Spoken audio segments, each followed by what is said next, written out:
What's up, guys and gals? Welcome back to my channel, and if you're new here, I'm Chris and this is part of my faith-based playlist.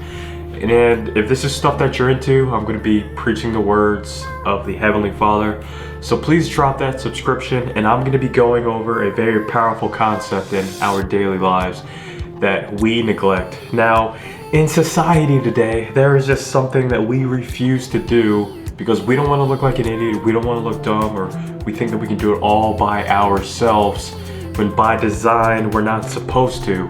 And that's asking for help, not just from our fellow mentors, our fellow brothers and sisters, but the help from the Lord. And guys, this life was designed for us to call on the Lord when we just need that extra step. And there's plenty of times in the Bible where God intentionally puts people in situations where the very last step is the Lord's help after we've worked as hard as we physically could. And guys, I know that I get this way, and I'm really bad about asking for help. In society, we realize day after day, hour after hour, that we can just be drowned with all our responsibilities and ambitions, calm on the outside but underwater on the inside.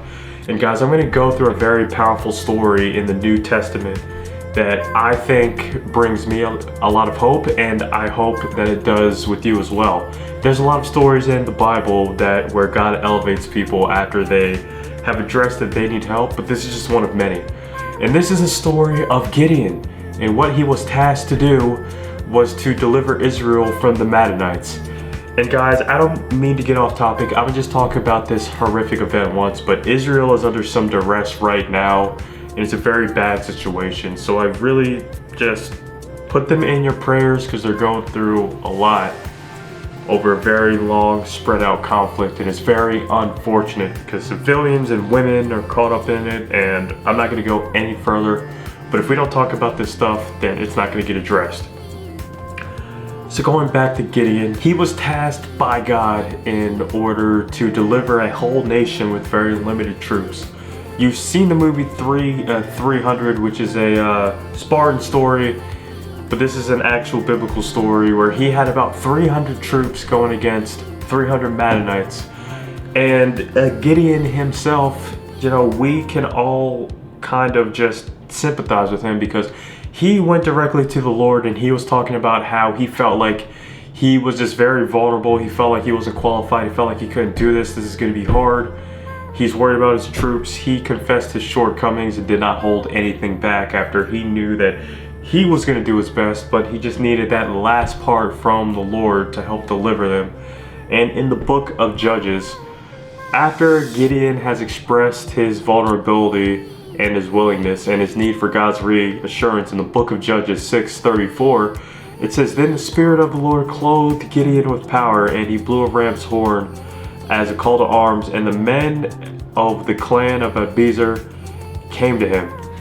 And guys, not going to go too far in the story, but it was a wrap from there. Not only was he victorious, but nobody died, nobody got hurt. And that was just a reassurance from Gideon that, I did all I could, but I just needed the Lord for that last step. And he stepped into the role that God gave him confidently after that, and he executed accordingly beyond expectations. And guys, I certainly believe that he can do that for all of us. And that's just one story. It's just that we don't ask because we're probably, with our mortal understanding, we're afraid of the answer, or we're just so drowned by the devil telling us that, this is impossible, God's not going to help you. But that's not the case. And there's plenty of times in the book of Proverbs, and I'm going to paraphrase this one, but I love this one a lot because the book of Proverbs, it really just goes about wisdom in your life. It says true understanding starts with the Lord. And also, we have the freedom to ask God for things freely without any consequences. And I think that's something we should do daily. That's something I should do more daily, of course, across all of my decisions. When's the last time that you asked God frequently whenever you made a decision on what to eat, your finances, things at your job, anything like that? Not just when you're nervous.